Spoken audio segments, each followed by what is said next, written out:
Welcome to The Quad, the new Board Game Geek show where 4 disreputable characters from around the world of hobby gaming meet to discuss game-related topics. Each one of us will argue, defend, or fight to have our chosen example shown to be the best example in the given topic for this week's show. I'm Stephen Bonacore, the podfather of gaming. I'm a hobby game entrepreneur, game media personality, and game industry veteran. You can find me all over social media, especially on Facebook in the Podfather of Gaming group, my YouTube channel, also named the Podfather of Gaming, and my very long-running podcast called Board Games Insider, which is available in both audio and video on my YouTube channel. And I am Candice Harris, a media creator for BoardGameGeek. You can find me on Twitter/X, is that what we're calling it these days? At CandyDrum. And you can find me hosting the Board Game Geek podcast and Cardboard Creations. Awesome. My name is Matthew McCack. I am one half of Room 51, and you could find me also as part of Adequate 4, which also streams on Twitch, as well as Tabletop Live Network. You can find me on all sorts of social media, Facebook, Instagram, and Twitter/X at This Is Room 51. My name is Paul Grogan. I'm a content creator from the UK. I've been working in the industry for about 10 years now, but I've been into the hobby for I think almost as long as Stephen has. Been playing games since the 80s and early 90s. I create all sorts of different types of videos, playthroughs, how to play videos, and I work in the industry as well, doing a lot of background behind the scenes stuff. You can find me mainly on social media, Facebook, which is Gaming Rules, and the YouTube channel is Gaming Rules Videos. Paul, thank you for joining us, and of course for immediately recognizing my age. I appreciate that very much. Today we're going to discuss, Derek, give me that signature drum roll, best games ranked 1,000 plus on BGG.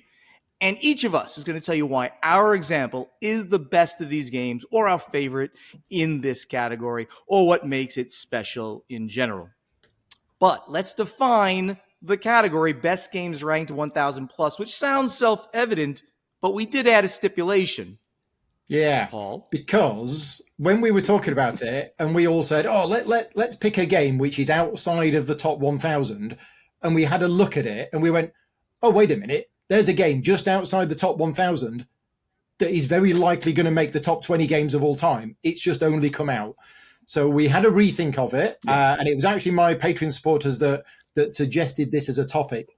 But we basically sort of redefined it and said, right, okay, a game that's outside the top 1,000 that we don't think is ever going to get into the top 1,000. So what we did is we basically decided that anything published 2021 or before, if it isn't currently in the top 1,000, then it isn't going to be in the top 1,000. What was interesting about this topic for me is that I could probably list at least 200 games outside the top 1,000 that I think are brilliant games. And I think this is the state of the hobby right now. You know, you might think, oh, it's outside the top 1,000. It's not a very good game. No, I think all of the games we're going to talk about today are very good games. And even if I go down through the except Bonacore's 1,000, 2,000, oh yeah, except Steve. If we were to go down like 2,000, 3,000, we're still going to find some games that we think are great. It's just, you know, there's so many games out there these days. Yeah, it's absolutely right. And all of these games, I'm sure, are great games, but mine will be shown to be the best. Yeah. However, we're not going to start with my game. Let us start. Matthew, why don't you start presenting your game? Tell us about it. I will. Yes, first is the best. So, my pick is Legacy of Dragonholt, which was published by Fantasy Flight Games, designed by Nikki Valens, and it was published in 2017. This is a 1 to 6 player game, and this game is essentially like if you are coming from role-playing games, tabletop role-playing games, you could fit right into this. And I think that this is a great mix between like board gamers and role-playing gamers. So essentially, you have everything you need in order to create a character, if you so choose to create a character, or you could just get a pre-made character if you wanted to, and that's totally fine. And then you're off to an adventure where there's already a mystery to solve because you get this letter and you're trying to figure out like what's going on with this letter. And I'm gonna try to not spoil so much about what's going on in the game. But essentially, it's about adventure. Choose your own path and destiny, essentially. And you're making decisions. It's kind of like a choose your own adventure style game with a lot more complexities going on, because you're having conversations with different people in the adventure itself, and that could lead to other circumstances. It comes with like 5 or 6 different books. I can't even remember at this point. And you might not even go through all of the books just because of all the decisions you made throughout the game. There's also some skills that you have as part of your character, and you could decide like, okay, I'm going to use the skill in order to do such and such. And I think that is very cool. There's no dice rolling in this game. At least in the beginning. I actually did not finish the adventure yet because it takes a bit to get through it, and it is replayable because there are so many different paths in this game, which I love. So you explore this realm. What is the realm called? It is called the Realm of Terranoth. Yes. And you're exploring it and meeting all kinds of people. And you start off in the Dragonholt village, and you have like your comrades that are kind of along for the ride with you. Now, something that I love about this game, this is why I picked this game, because, one, it is outside the 1,000 rank, and I picked it because I felt like it should be in the top 1,000 for sure as a game. Now, the reason I picked it specifically is because, one, the storytelling in this game is so phenomenal. Like, it's probably the best storytelling I've seen in any sort of storytelling board game that I've seen. 2, it has LGBTQ plus representation, which is great. Now, this came out in 2017, so this was not like gay marriage just became legal in 2015 in the US. So this came out just 2 years later with you had that going on, as well as transgender characters. And that's, again, like right off the bat, so I'm not giving much away. And I thought that was really cool. It's something to be celebrated. And when I was looking at reviews, like nobody was really talking about it at the time, that like this had queer representation in it. So I was like, I want to celebrate this. This is, or sometimes it was said as like a warning, like, hey, warning, it does have this. So if you're not comfortable with that, but I was like, no, let's celebrate it. And this book does it in a way, or this game does it in a way where it's so embedded into the story, where it's totally like normalized. Like everybody's like, yeah, of course, but that's not what the story's about. It's about like adventure, and I love the choices that you can make, and you can decide like what sort of like humanoid race you're going to be, as well as like the skills you're going to have, and then the conversations you'll have, where you're going to go. Time is of the essence, because as you're going through, that's essentially the currency you're almost using, is like time. Because if you do something now, well, you can't do this other thing that's also happening at the same time. So if you lose time on that, you now can't do this other quest. And that could have consequences for the overall arching story, which is amazing. I love that. And again, I mean, this game came out in 2017. So this was pretty new at the time. And so I love this game for those who like to play solo or together. If you want to just sit around and lounge around and tell a story together, which is a lot of fun. I just love this game. And that is my pick, Legacy of Dragonholt. So I haven't played it, Matthew. I have not played this game. And I love all of the positives you were noting. But at one point, you accidentally said book instead of game. And my thought when I was looking into this was like, there's a lot of reading in this. Sometimes I want to play a game because I'm trying to play a board game, and I'm not trying to read a book. When I want to read a book, I want to read a book. But when I want to play a board game, I want to play a board game. So that was something that struck me as a little bit of a ding. Again, I haven't played it. I am kind of curious about games that mix that like RPG world with board gaming. So that sounds cool. I'll have to try it sometime, but that was the thing that kind of, I was like, oh, that looks like a lot of reading with this game. Are we actually going to be playing a game? So Matthew, Yes. Yes. This game's got, like you said, it's got role playing in it, and it's got like narrative choices, paragraphs, and storytelling. This is all things that are awesome for me. Great theme. All these great things you brought up. You know why this game isn't in the top 1,000? Because there's so many other ones that are better than this that came out around this time. That's the reason. I'm sure this is actually a great game. Everything you said about this game made me like, ooh, I really got to try this game. But it does strike an interesting chord that there's a lot of other games that have almost that exact set of mechanics. In the fact that, and those are all more highly ranked. Matthew, I'm sorry. I'm thinking maybe this isn't going to be up there for me, but it does strike all those chords for me. So I'm excited actually about checking this out at some point with you. Yes. I know we're supposed to sort of slate Matthew's choice in order to promote our own game, but I'm going to find it very difficult with this one because I think Matthew described it very well at the start. This isn't your board game where you put it out, move pieces around, score points, take actions, worker placement. This is almost more of a role-playing game than a board game. Everything that I've heard about this game is very good. I actually had a copy of this game in my house for about 2 years. A good friend of mine, Rick, said it was fantastic. Lend it to me. Me and Vicky can play it ourselves, sit down and play through it. Never did because there's always too many other things to do, and it went back. But I've heard lots and lots of good things about it. I'm formerly a role player. I spent 25 years of my life playing D&D. So anything that sort of scratches that RPG itch does tick my boxes. But I know what you're saying, Stephen. There are, lots and lots of other games. In fact, there is one game that's quite popular, which is a fantasy cooperative adventure game which came out in exactly the same year called Gloomhaven. But I was going to mention Gloomhaven. Yeah, this isn't in the same category. This is the narrative story part without the actual dungeon crawly part, and it is more about the combat, stories, more about the adventures and things like that. And one thing that I love about the game, which I didn't realize that Matthew said, is this time idea, because so many, even computer RPGs, is like, oh, there's a guy over there with a quest. What's the quest? Kill 10 goblins. Right, I'll go and kill 10 goblins at some point in the future. And he's like, no. You've got 3 days to do it. Otherwise, and while that's happening, you can't go and do this. So I like the way they've done that. And of course, Nikki has done a lot of great things with narrative in other games as well. She's been involved a lot in, I believe, Arkham Horror, Mansions of Madness, things like that. So in terms of her narrative writing, it is very good.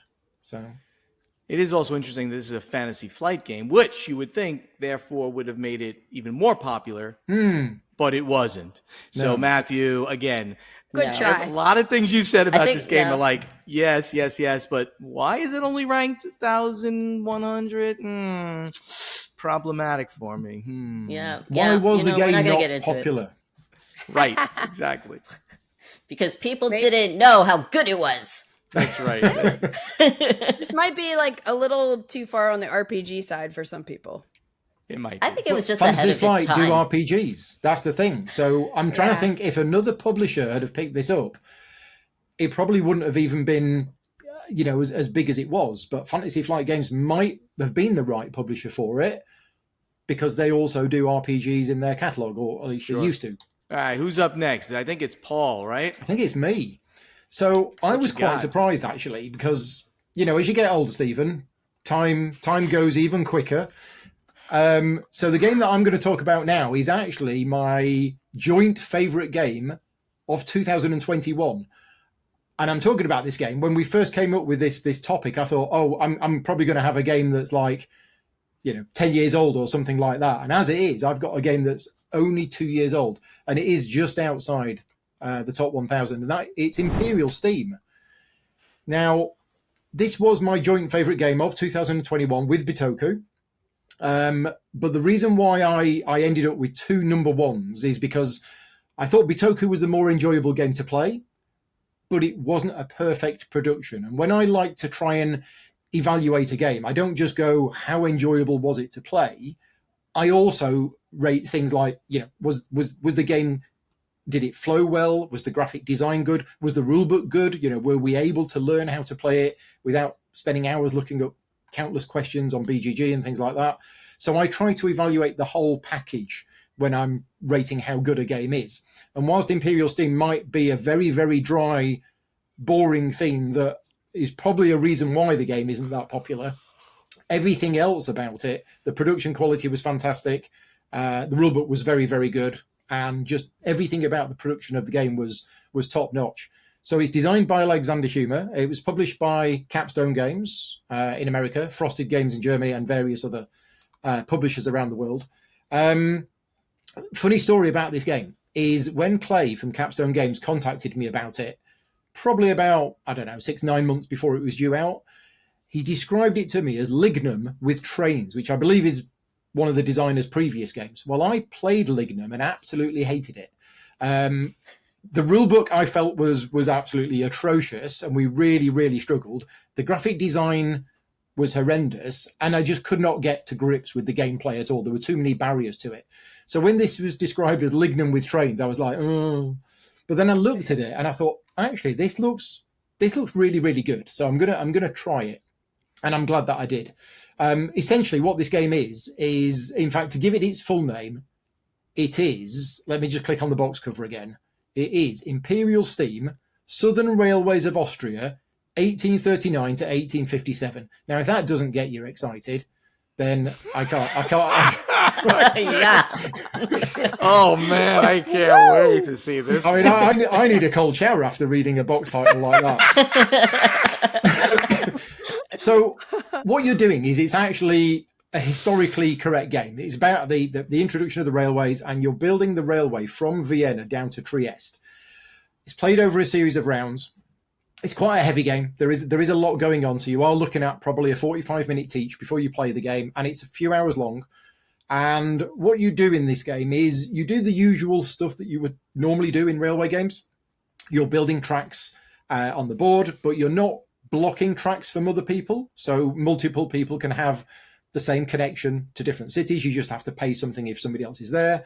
But you're also building factories in this game. So you're building factories that produce various resources, and then those resources, you can ship them around the board to fulfill the needs of various cities, or you can use them yourself.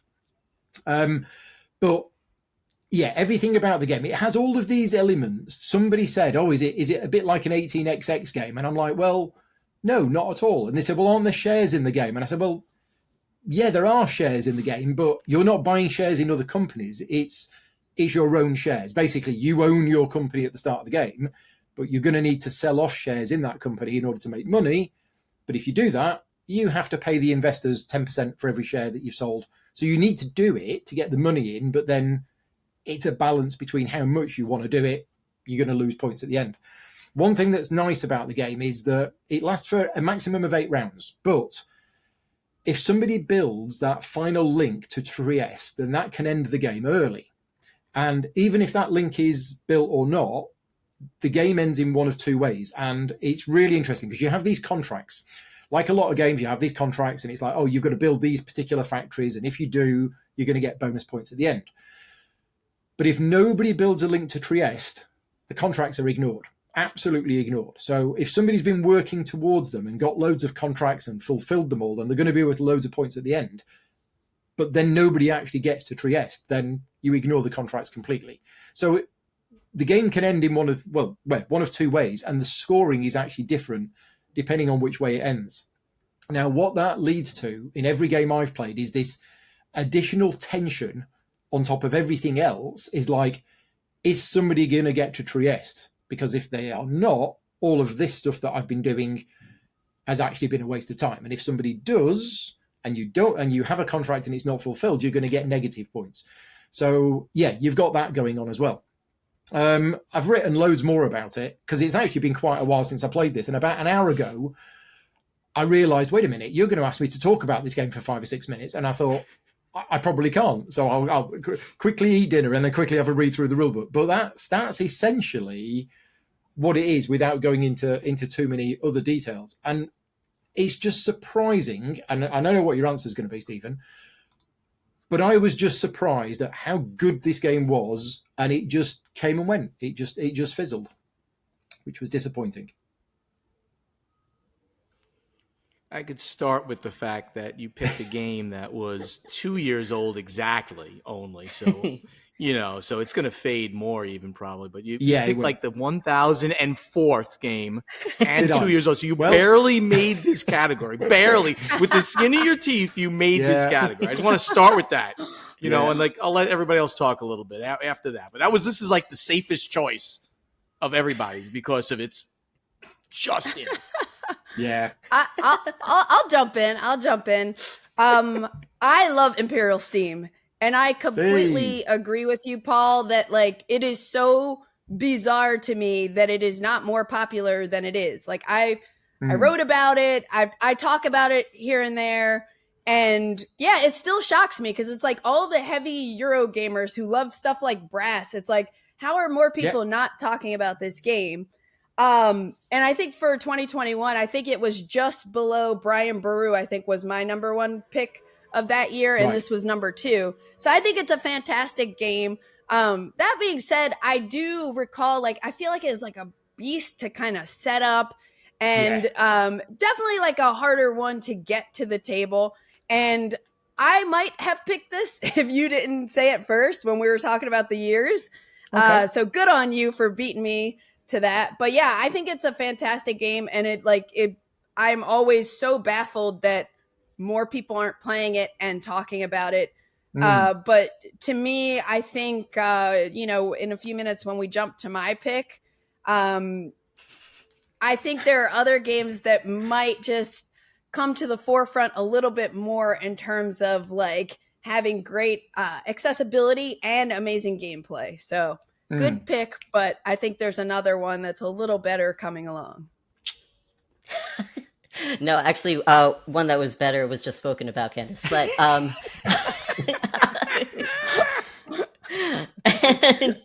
I have not played this game, and Paul, I'm sorry because this is the first time I'm meeting you. But as you were talking about the game, I wanted to fall asleep. Oh yes. I was like, oh my gosh, another like railroad game and corporation shares. But the thing that got me the most, because I was looking at the pictures and I was like, wow, this has like really good production. And you mentioned that. And it was surprising to me, like, wow, with that kind of production, usually it's like, everybody's like looking like, what is that? But the thing that got me, and I don't know if this is something that is getting other people, and this might be why it ended up outside the 1,000 or top 1,000, is the fact that the tension that you really liked, where it could end in 2 different ways, but in one of the ways, it like all the things that you've done was like a waste of your time because of the way it ended, and I'm wondering if that just like bothers people. It would bother me. I don't know how much of a waste of time it feels in the game, or if you just feel the tension. But I'm wondering if other people, they didn't feel, maybe they felt the tension, and then once it was up for grabs, or once it ended, and then it was like, okay, great, everything I did was a waste of time. It's like that was the feeling I wound up feeling at the end of the game. It's not quite everything. The contracts are worth quite a lot of points, but people will be taking those contracts anyway. So it's not like one player isn't going to take any contracts. And the other thing, and I think I alluded to this slightly, is that it works in the way that the Ticket to Ride card system works. So if the end of the game is triggered by somebody getting to Trieste and you have a contract that isn't completed, it's worth negative the same points that it would have been worth in a positive way.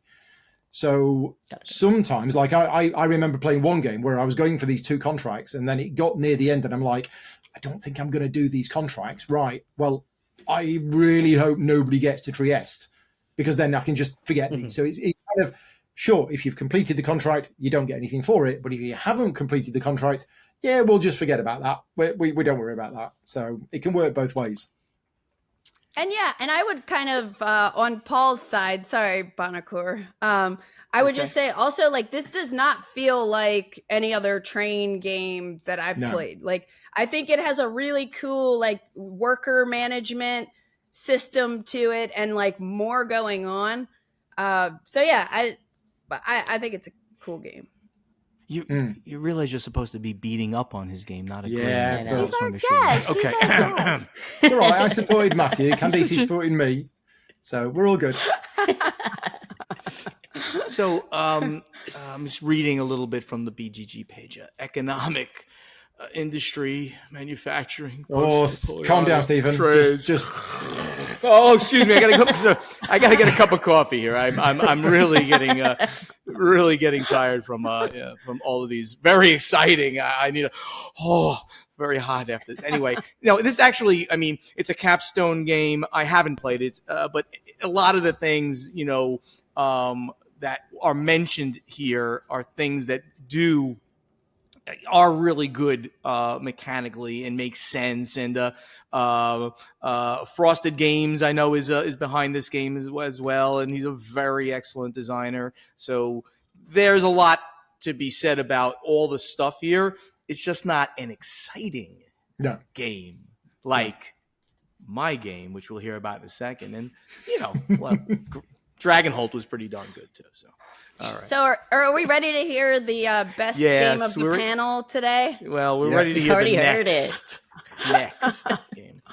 Okay, so my pick, and this was hard because, right, I didn't look at every single game that's ranked 1,000 plus, I looked and looked, and then when I saw one that I was like, oh yeah, like that's a gem, I just stopped there. And the game I stopped on was Metropolis, which is a 2008, back in the day kind of game, designed by Sebastian Pachon, who is the designer of Jaipur, which is also a banger. I'm sure everyone would agree.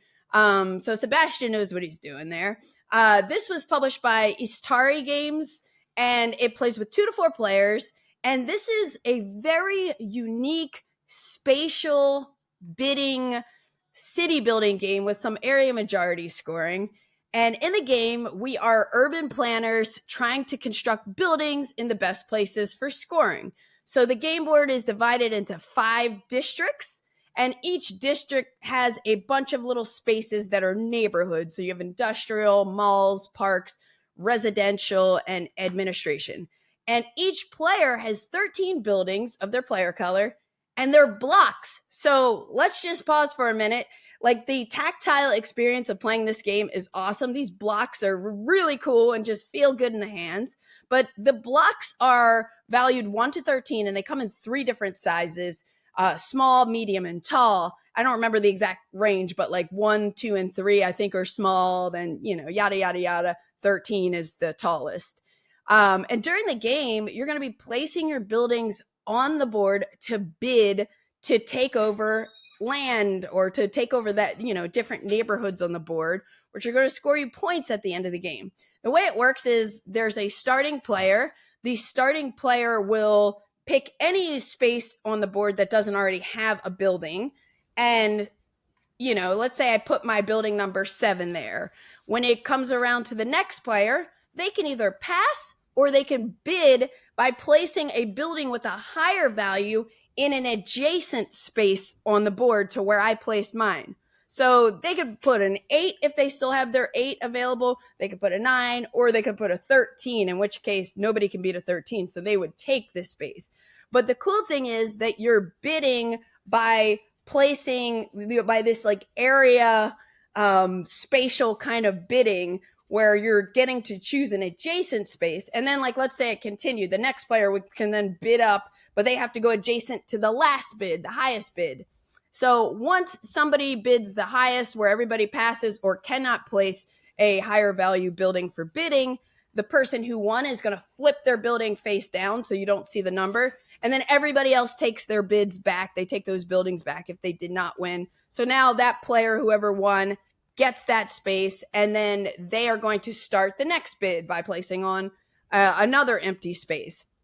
And why are you building different neighborhoods and different districts? Because each player has 2 secret objectives, and one is going to be based on, you'll get 2 points for every one of your buildings in a certain type of neighborhood. So maybe I got the parks card. So I really want to try to win spaces with parks because they're going to be worth 2 points to me. Everybody will have one of those. And then there's another scoring objective that's a little different. Like, one might be, hey, for every time I'm able to have a building on both sides of a bridge, I get 4 points. So I'm trying to, nobody knows that's exactly what I'm trying to do, but I'm trying to do that. There's another one that's like, oh, building on all 3 spaces around a statue because they're different statues. In addition to those cards scoring at the end of the game, on the board, I didn't tell you this, you see the board with all of these little tokens. There are 3 different types.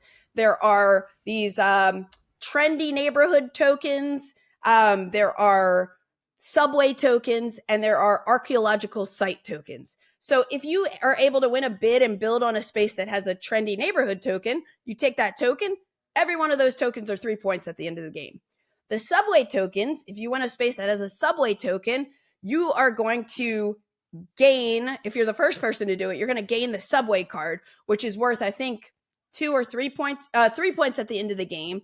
And then if somebody else has more subway tokens than you at some point in the game, they will take that card. So you're kind of competing for that subway card throughout the game.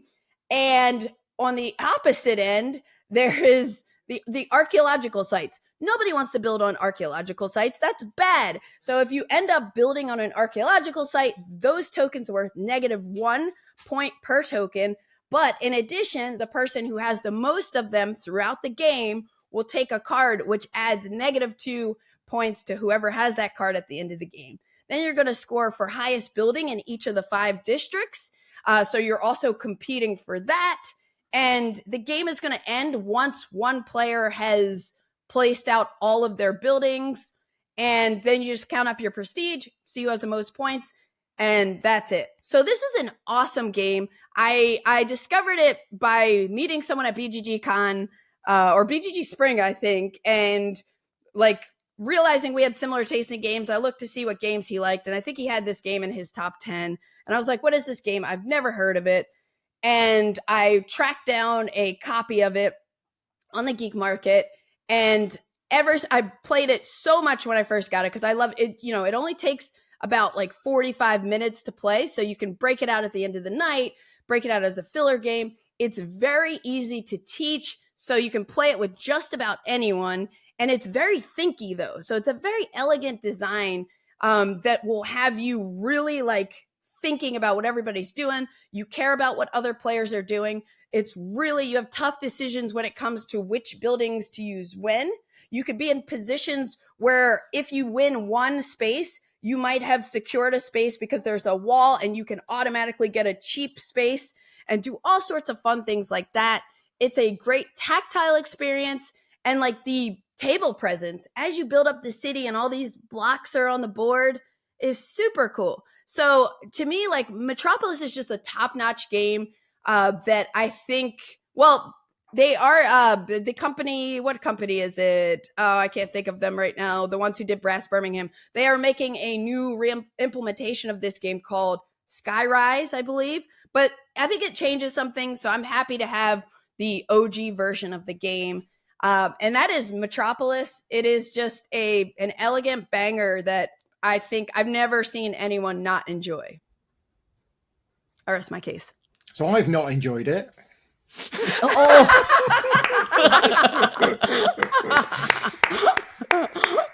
There you go. So I have a history with this game. So the publisher is Istari Games. Istari Games, I've been going to Essen for like 25 years now. Istari Games, I remember the first year that we were there. I bought their first game, which was called Ys. They also did Kalis, that was my number one favorite game for many, many years. And basically every year they came out with 1 or 2 games that all had YS in the title. Yep. And every year I bought every single one of them until they kind of drifted away and did a weird one, and then it all went a bit weird. I'm actually still in contact with some people who worked for Istari Games, because Istari Games turned into Space Cowboys. Space Cowboys are now one of my clients, and some of the people that I email still have Istari Games email addresses. But anyway, so Metropolis was a must-have purchase because I bought all of their games every year without a shadow of a doubt. Now, when I described into Imperial Steam, I just gave you a rough overview, whereas what you've done, Candice, is you've actually explained the entire game, because you can teach this game. Yeah. And this is pretty much an abstract game. the theme is there. You are building these skyscrapers, but it's essentially, it is an abstract game that very, very cleverly, as you described, combines bidding, but with the spatial arrangement as well. So you're not just bidding a higher number, but you're bidding, okay, well, where do I want to go next? And I respect this game, and I think it is an extremely good and extremely clever game that I cannot play because my brain does not work in the way that it's needed to work to play the game. So that's why I think I'm by my 10th game or 11th game where I was playing against somebody and they were like, well, I'm going to build there, which means you're going to have to go there. Oh, yeah, I should have worked that out. You know, there's certain games that I can play and there's certain games that I can't play just because I'm not able to do that in my head. And Metropolis is one of them. So it is a good game. Gotcha. But Not for you. I can't play it because I just sit there and watch everybody else making clever plays and clever moves, and then I'm like, oh yeah, so I'm stuck with that archaeology token again. Well, yeah, because you went there, and then of course I was going to go there, and he was going to go there, and you were going to go there. Oh yeah. When you say it like that, it's obvious, but I can't process that. Gotcha. I'm glad you mentioned the abstract nature of this game. And by the way, I did play this after looking at it a little bit more. I have played this game in the distant past. The theme is going to be what it is going to be. Yeah. You are putting buildings on the board, I guess. Therefore, you're building a metropolis, but it's very abstract. It's like nothing wrong with that. Then it becomes chess is an amazing game. Chess sucks. Sucks. Chess sucks. Don't even start. All right, we'll do best abstracts at some point. Okay, you pick chess, and then we'll get into chess. We're not getting into chess right now. But anyway, so and I kind of agree also with Paul on the second point too, is that like I've played it and I remember literally saying, okay, I'm going to do that, and then the other player saying, well, that's like the worst move on the world because I'm going to do this, and I'm like, yeah, I guess you are, and I guess I lost this really badly.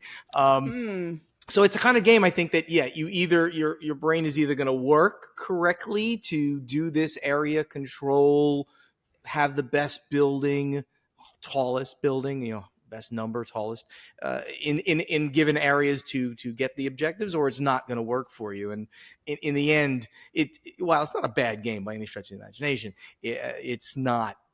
It deserves to be out of the top 1,000. That's for sure. It's okay.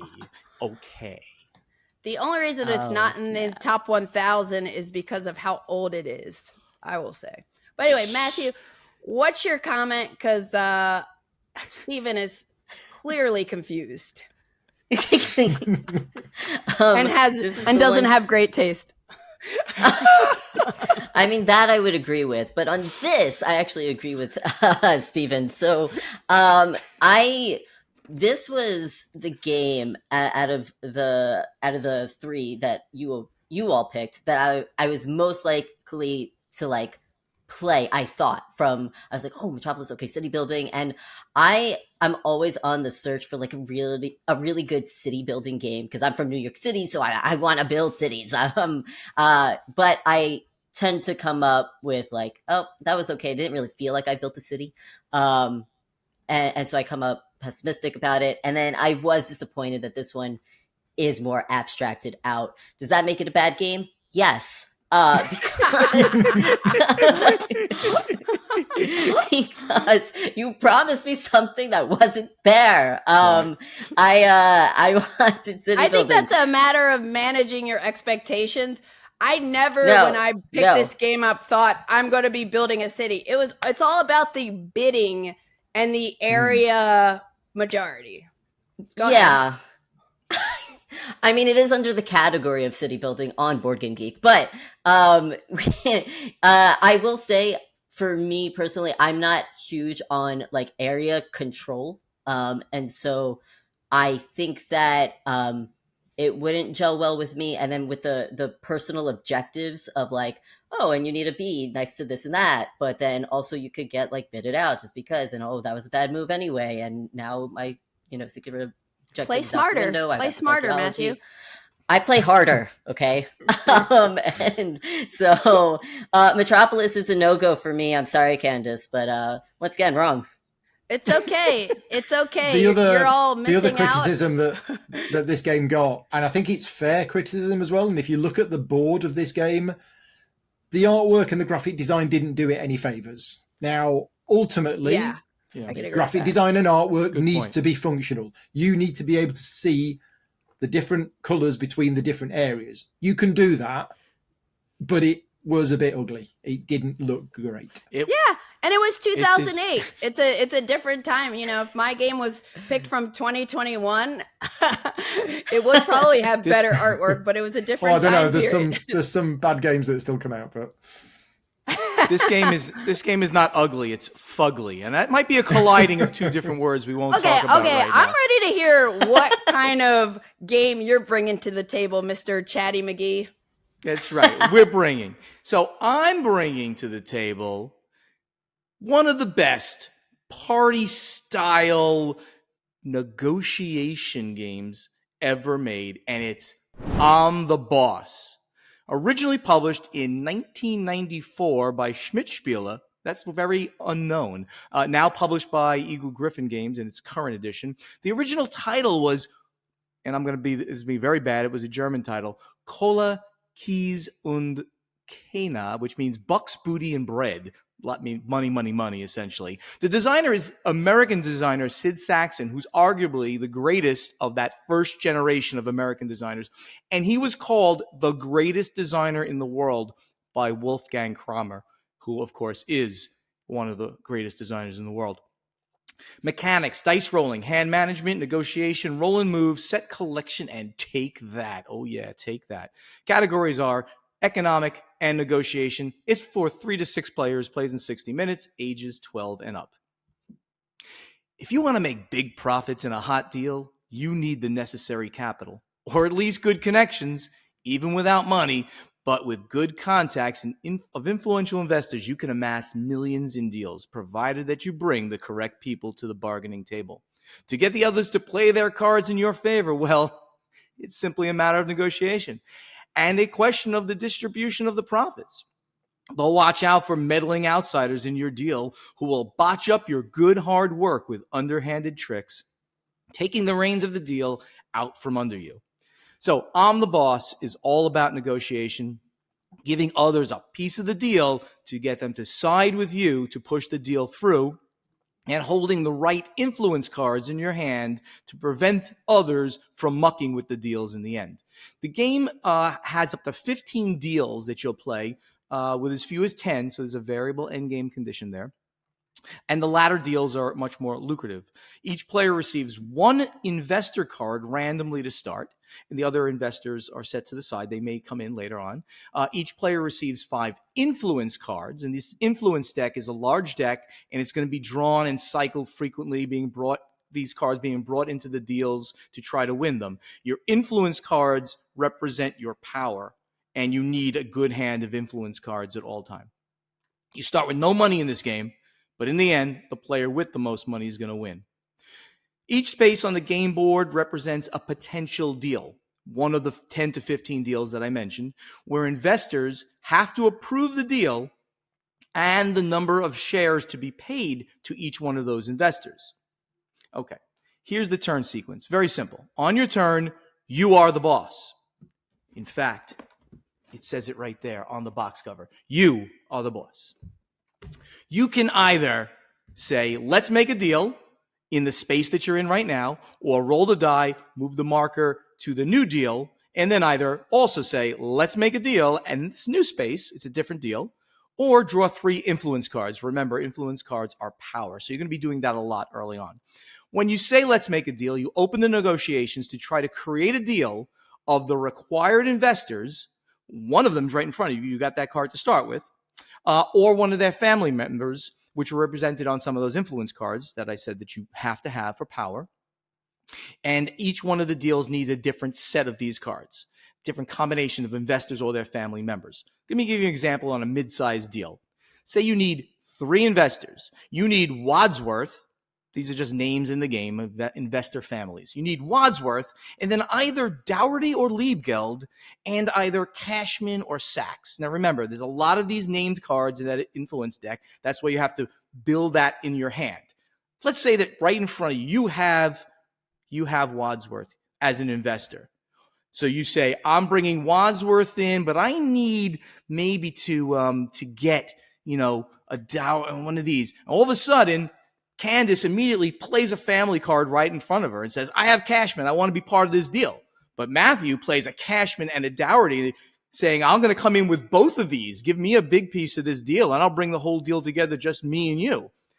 But I'm the boss. So I can determine who can join the deal. If I accept Matthew, I'll split the shares just between the two of us, and we'll make a deal how many shares I get, how many shares he gets. But I can choose Candice and Matthew, splitting it a little more equally. But in both cases, I'm leaving out Paul because I don't like him, or because I'm noting that he's now winning the game because he's got a stack of money in front of him. The money is secret, but you have to leave it there so you can see kind of how big that stack has gotten and as changes being made. So it's all about who do you think's in the lead, who you can bring to the deal. But it gets even crazier because that big stack of influence cards have other things besides these family cards in them. They have travel cards. You could play a travel card onto, like Matthew could immediately have played a travel card onto the card that Candice wanted to play to say, well, that investor, that family member, they're on a vacation, so they can't be part of it. Now you have to deal with me. So now there's only these cards, and now Matthew might be able to get more money out of the deal because he's bringing the whole deal together and there's nobody else I can deal with. You can play recruitment cards in sets of 3, triples, so that you can recruit one of those investors that we all started with, or one of the ones that are out of the game until they come into the game. You can play a card called I'm the Boss. After I've created this great deal, Matthew and I are going to run this deal, just the two of us. Paul says, screw you guys. Boom. I'm the boss. Stops the deal. He's now in charge, and he's got to take control and create the whole deal again. I could play a stop card. It cancels either a boss card, a travel card, or a recruitment triple, but a stop can't stop a stop. But I'm the boss can overturn an I'm the boss, can overturn an I'm the boss. So it gets crazy and hectic as people try to be on top of the deal, be the boss so they can dictate the terms. Once the deal is finalized, the bank pays out everybody in exactly the terms that were agreed upon. After 10 deals are made, a die is rolled. The game may end, or it may go up to 15 deals, becoming more and more likely the game will end as you get closer to 15 deals, those more and more lucrative deals. In conclusion, I'm the Boss is not only a fantastic game, not only the best game ranked above 1,000 on BGG. By the way, truly up there. It's in 1,500 or so. So I'm the only one who really went deep into there to pick this great game, I'm the Boss. But it's also simply the best negotiation game out there. Period. Full stop. The game is wonderfully backstabby. Oodles of take that. Great moments of no, I'm the boss, followed by no, I'm the boss, followed by stop cards and different things like that as you're stealing people's stuff and taking over on the deals. Great backstabbing. It is another one, as like I said this about Nexus Ops in the last episode, it is simply a perfect game for what it does. Your Honor, the defense rests. Okay. Now I'm the boss, so I'm going to tell you. Yeah, you gotta play Where's the card? I'm playing the stop card. Play the card. I'm going to tell you why this pick is ridiculous. So I like Matthew. I have 2 games in mind. I'm the boss. I'm the boss. I have 2 games in mind that do essentially what this game does, but way better. And one of them is in the top 1,000 and was created even earlier than I'm the Boss. And that is Cosmic Encounter. If you're looking for like a negotiation, party style, but like gamer, totally different. Game. You got the take that mechanism. You've got like the I'm going to be targeting you, trying to get that area control. Although this one doesn't have area control, but so it's got the bluffing, negotiation, all that stuff in there. But if you're going to go for something a little more along the lines of what you're talking about, but takes maybe about half the time and is ranked 2,000, so even deeper, Steven, is Good Critters. That is a fantastic little negotiating party game that does a lot of those same things where it's like you are essentially like the boss and you're saying like how you're going to divvy up the loot. It's there's a lot less going on in the game, but it's a lot more fun too because you're essentially saying I'm going to divvy up the loot this way, and then everybody else is going to be like, no, screw you, you're not the boss anymore, I am, because I hate that deal. And then it just like goes back and forth. It's a wild time, and it doesn't take an hour to play this like party negotiating game, unlike I'm the Boss, where you're going on for about an hour doing wackiness, take that, and it's like I really don't want to do that for an hour. I rest my case. See, 40 years ago, I would probably like nothing more than sitting around with my friends and going, no, I'm going to play this card, so your entire game is screwed. Oh, no, I'm going to play this card. Yeah, I don't play games like that anymore. But you did a very good job of selling the game, Stephen. It sounded... Thank you. I'm in this dichotomy of feelings, if that's the right word to use, because so much of what you were saying sounded great. The negotiation part about, I need these people at the table and I can do this.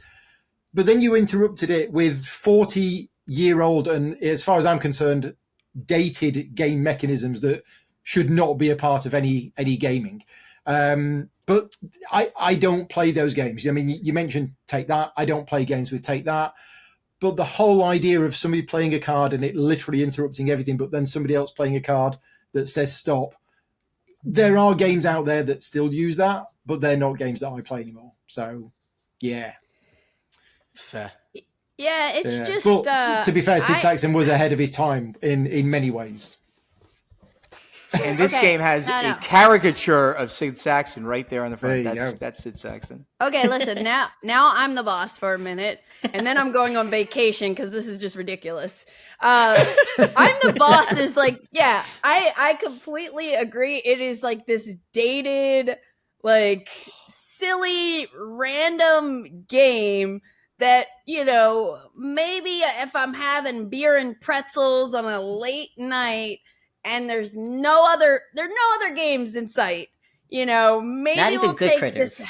I mean, it's got roll and move and like you're saying, you spend all this time making this like this negotiation, and then someone's also like, nope, screw you, we're not doing that. And now we have to waste time waiting for someone else to make another decision. And guess what? Then someone else can say, I'm the boss, and I'm asleep, I'm bored. But it is, I mean, in all honesty, it is silly. It is fun. I played it for the first time at PAX Unplugged last year.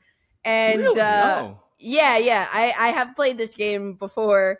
But it's just wacky and just doesn't deserve to be on this episode. Oh, it's so deserved. Oh, it so deserves it. Oh, you're out of your mind. Ouch, but you're out of your mind. Okay, so we're all going to play I'm the Boss next time. I can't wait. Let's do it. I love it. So before Stephen had explained I'm the Boss, I actually had this crazy idea that if at some point the four of us meet up, we should all play the 4 games that we've talked about today. I have now changed my mind. I don't want to go anywhere near I'm the Boss. Wow. Oh, that's hurtful. Really? That's just hurtful, dude. Well, it's all about what people find fun. And I know a lot of people who would sit down and they would have fun playing that game. But I wouldn't. It would just be torture. I guarantee with me and this group, you would have fun playing this game. I would sit next to you and watch you playing the game, and I would have fun. But I would not want to play this game myself. Well, in the spirit of love, I would play all of these games with all of you, all of them. So if you're not not into love, Paul, it's okay. Namaste. Yeah, I'll get the cleaning machine ready and send that one instead. Okay, so today we tackled the very difficult topic of best games ranked 1,000 plus on BGG. By the way, in a database that has almost 100,000 games. Wow. And there really are a lot of good games in this universe of games.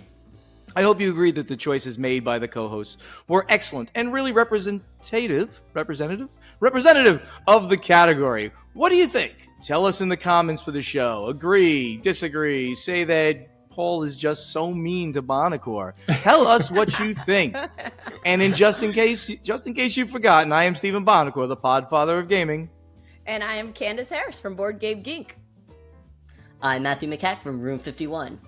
And I'm Paul Grogan from Gaming Rules. And we hope to see you here next time on the Quad.